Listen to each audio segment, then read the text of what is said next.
선생님 안녕하십니까? 대구시 김일봉 내과의원 김일봉입니다. 유튜브를 통해서 임상일을 위한 김일봉 초음파 해설 23번째 시간이 됩니다. 오늘은 파트 6 소화관에서 첫 번째 위백 비후의 초음파 영상에 대해서 선생님들과 같이 공부하겠습니다.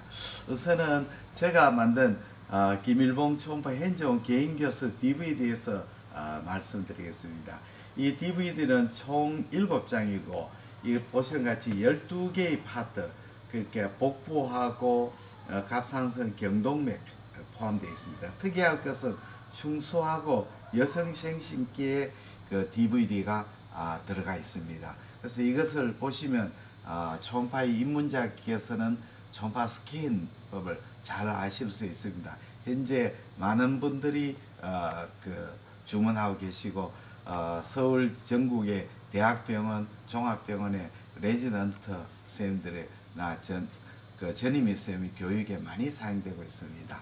그러면 오늘은 소화관 위백 비유에 대해서 말씀을 드리겠습니다. 위백 비유가 보일 때 체크 포인트로서는 요 위백 부위에 청구조가 유지되어 있느냐 제일 중요합니다. 그리고 이제 이 백 비유의 에코 레벨이 어떠냐, 그 다음에 이제 물이라든지 공기를 이었을 때 이것이 백이 신축 늘어나느냐, 그걸 굉장히 중요합니다. 그리고 이제 주위에 림프노드가 있느냐, 그리고 메타세이스, 리버라든지 판크레아스라든지 다른 장기의 전이 여부가 체크를 꼭 해야 되겠습니다. 위백부의 중요 소견으로서 스크리닝 초음파 검사에서 특히 위백의 비율에 주의해서 관찰해야 됩니다. 그리고 현저하게 위백이 비유되고 또 청구조가 파괴되었을 때는 위암을 의심해야 되겠습니다. 그러면 위백 비유가 보일 때 의심할 수 있는 질환은 첫째 위암, 위궤양, 급성위염, 급성위점막병면, 어큐트 게스트릭 뮤코사 리전, AGML까지요. 위 아니사키스증, 위 악성 림프종, 위 점막하 종양, 그 다음에 수축된 위, 그 다음에 선천성 비유성 유문 협착, 영유아에서 보이는 거죠. 그러면 우선 소화관 초음파를 알기 위해서는 이 소화관벽의 초음파 영상에 대해서 아셔야 될 것 같습니다. 소화관벽은 참고적으로 내관과 앱세리움, 서브 앱세리얼 티슈, 무스큘라리스 무코사, 서브 무코사, 머슬, 서브 시로사, 시로사층으로 구성되어 있습니다. 초음파 빔이 이렇게 들어오면 내관과 앱세리움과는 음양 계면차가 굉장히 크기 때문에 제1층 고에코로 보입니다. 이것은 내관과 앱세리움의 경계에 생기는 에코가 되겠습니다. 그 다음에 제2층이 저에코인데 주로 제2층의 저에코는 무스큘라리스 무코사가 중요합니다. 물론 이제 일부 서브 앱세리얼 티슈도 관여되어 있죠.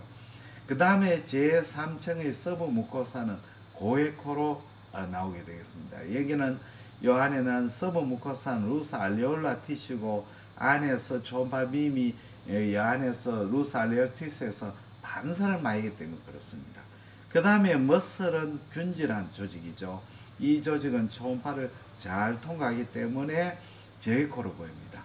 그 다음에 서브 시로사는 파이브러스 티슈이기 때문에 이 초음파에서 반사를 많이 하고 또 이 소화관벽하고 주위 조직하고의 경계 에코에 의해서 제5층은 고에코로 나옵니다. 그래서 소화관벽의 청구조는 1층 고에코, 2층 저에코, 3층 고에코, 4층 저에코, 5층 고에코 이렇게 나오게 됩니다.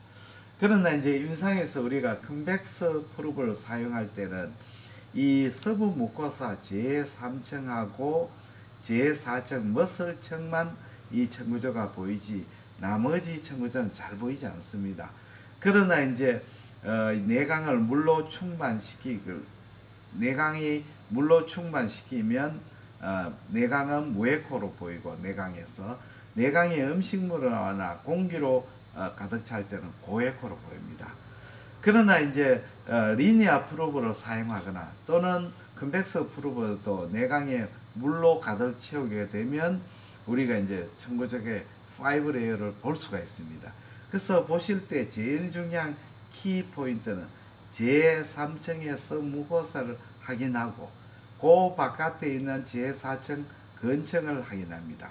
그 다음에 내강 쪽으로 보시면 제1층 고액구가 이렇게 컨티뉴어스 하지 않고 약간 디스컨티뉴어스 합니다. 왜냐하면 이 제1층의 앱세리움은 조금 팽팽하지 않고 노출상이 있기 때문에 그렇습니다. 그 사이가 제2층 무코사층이 됩니다. 예. 그리고 머슬층 바깥에 제5층 고액호층이 보이게 되겠습니다. 그러면 이제 질환에 대해서 한번 같이 공부해 보겠습니다. 위암에 대해서 말씀을 드리겠습니다. 종양이에서 백비유가 진행성 위암의 가장 기본적인 소견이 됩니다. 그리고 위백이 전층이 저액호로 비유될 때는 이 위암을 가장 의심해야 됩니다. 위백의 두께가 한 1.2cm 이상 되면 위암의 가능성이 굉장히 높습니다. 그리고 이제 점막 하층이 다소 고액으로 비유될 때는 볼만 타입 위암인지 급성 위암인지 감별이 중요합니다. 이때 중요한 것은 이 볼만 타입 사형 위암일 때는 고유근층, 머슬층에 불균일한 비유도 관찰이 되죠. 그게 머슬층을 침윤했는 겁니다. 볼만 타입 2형, 3형은 깊은 개양, 그 다음에 종갱성 소견 이런 것이 보이는데 초음파로서 이제 양성궤양과 악성궤양의 2형, 3형은 좀 감별이 어려운 경우도 많습니다. 그러면 영상에 대해서 한번 설명을 드리겠습니다. 위 전정부에 백비유가 보이고 이 백비유가 청구조가 보이지 않을 때는 없고, 그리고 내강이 이렇게 협착이 되었을 때는 위암을 강력하게 시사합니다. 그 다음에 조금 전에 말씀드린 볼만 사형하고 AJML의 감별에 대해서 말씀을 드리겠습니다. 볼만 사형은 여기에 내강이 이렇게 점막은 비교적 유지대가 있습니다. 그리고 점막하고 내강의 경계 부위도 비교적 유지가 되고 있죠. 그리고 이 암이 이제 서브무코사나 머슬층으로 침윤에 들어가게 됩니다. 그리고 내강이 heb소화됩니다. 내강이 좁아져 있죠. 그러나 AJML은 어떻습니까? 내강은 정상으로 유지되는 경우가 많습니다. 그 다음에 볼만 사형은 이 서브무코사가 굉장히 두꺼워지고 AJML도 서브무코사가 두꺼워지는 것은 같습니다. 그러나 바깥쪽의 근층을 보시면 볼만 사형은 이 머슬층 제4층이 불규칙하게 비유가 되는 데 비해서 AJML은 근층은 침범하지 않기 때문에 근층은 정상이라 하는 겁니다. 그 다음에 볼만 사형은 주위에 림프절 종대를 동반하고 있습니다. 가장 중요한 것은 이제 이 AJML은 모틸리티가 있죠. 장관 운동. 이거는 스키로스 타입이기 때문에 위 내강이 확장이 되지 않을 뿐더러 위의 움직임도 거의 없어지게 됩니다. 두 번째 위궤양에 대해서 말씀을 드리겠습니다. 이 위궤양은 사실은 초음파로 관찰하기가 굉장히 어렵습니다. 그래서 내강에 물로 가득 채우면 어느 정도 관찰을 할 수가 있습니다. 양성 위궤양의 초음파 성에는 위백의 구조가 궤양 근방까지 비교적 잘 보존되고 있다는 것이 중요한 소견입니다. 궤양 근방에는 부종과 섬유 조직 증식에서 백비유가 있지만 이 백비유의 정도는 궤양의 깊이에 비해서 경도다. 이것이 중요한 감별 포인트가 되겠습니다. 자, 이게 양성 위궤양, 악성 궤양의 감별을 보겠습니다. 궤양이 요래 있고 요 보시면 궤양 근방까지 정상 층구조가 잘 따라가고 있습니다. 그러나 악성은 주위를 침윤하기 때문에 궤양 주위의 층구조가 보이질 않는다는 거지요. 그 다음에 요 섬유화가 있습니다만은 악성궤양은 이 섬유화보다는 암세포가 침윤이 된다는 거죠. 이런 것이 이제 중요한 소견이 되겠습니다. 결국은 가장 중요한 것은 이게 정상 점막의 층구조가 궤양 근처까지 잘 유지되느냐, 그렇지 않고 암조직이 침윤해서 끊기느냐가 중요한 초음파 소견이 되겠습니다. 그 다음에 세 번째는 급성위험 또 AGML에 대해서 말씀드리겠습니다. AGML, Acute Gastric Mucosal Lesion은 급성위험의 한 형태이죠. 주로 유문부하고 전정부의 점막하고 점막 하층에 병변을 보이게 되겠습니다. 그래서 초음파 소견을 보시면 위 점막의 표면에 이렇게 에로전에 의한 미란 소견이 보이고 이 점막 하층이 굉장히 비유가 됩니다. 그러나 근청, 머슬층은 유지됩니다.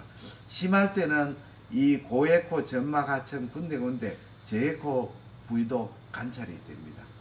그 다음에 위 아니사키스증, 이건 고래유청을 포함한 생선회를 먹고 난 뒤에 발생하는 상복부 두통이죠. 이것도 이 병변도 주로 점막 하층, 점막청, 점막 하층이 생기고 이 전정부에 많이 생깁니다. 위백이 보시면 국한성으로 위백이 비유가 되어 있습니다. 그리고 경우에 따라서는 아니사키스가 들어가는 부위가 선상고액호로 보일 수도 있습니다. 그 다음에 위 악성 림프종입니다. 악성 림프종은 이 위백을 침륜해 가지고 위백을 비유시키고 그 청구조가 부서지죠. 청구조가 보이지 않는데 위 서남 아데노카시노마와 달리 이 위내강 협착이 없죠. 그리고 위의 신전성, 그러니까 디스텐서빌리티가 아주 양호합니다. 이 림프종은 림프사이트의 침륜 때문에 그런 거죠. 파이브로시스 별로 없습니다. 그래서 위백이 이렇게 비교되는데 청구조가 파괴된 위백 비율로 관찰되고 또 주위에 복강 내 림프절 종대가 관찰됩니다. 위내강의 협착은 보이지 않습니다. 여섯 번째 위 점막하 종양, 서브무코살 튜머인데 사실은 용어가 조금 틀립니다. 옛날에는 서브무코살 튜머라고 하는데 요즘은 서브앱세리알 튜머라고 그렇게 이제 용어를 바꾸자 하는데 워낙 이제 서브무코살 튜머, 위 점막하 종양이라는 말이 오래됐기 때문에 지금은 혼용되어 있습니다. 왜냐하면 점막하 종양하면 이 서브 무코사에만 생기는 종양으로 오인되므로 서브 앱세리얼 튜머가 좀 더 타당한 용어가 되겠습니다. 타입은 위백에 이렇게 종양이 생기는 수 있고 이렇게 이제 내강으로 돌출하는 경우도 있고 외부로 돌출하는 경우도 있습니다. 예. 그 사실은 우리가 초음파가 이 내시경은 앱세리만 보이지만 초음파는 위백의 종괴라든지 바깥으로 돌출한 종괴도 관찰할 수 있기 때문에 위내시경의 보완적인 진단 검사라고 말씀드릴 수가 있습니다. 기스트가 가장 많고 또 이 종괴가 작은 경우에는 저에코로 보이고 커지면 내부 변성을 동반하는 종괴로 보입니다. 그러나 이제 종괴의 성분에 따라서 다양한 에코로 보입니다. 예를 들자면 그 팻 성분에 의한 이런 종양은 고에코로 보이게 되겠죠.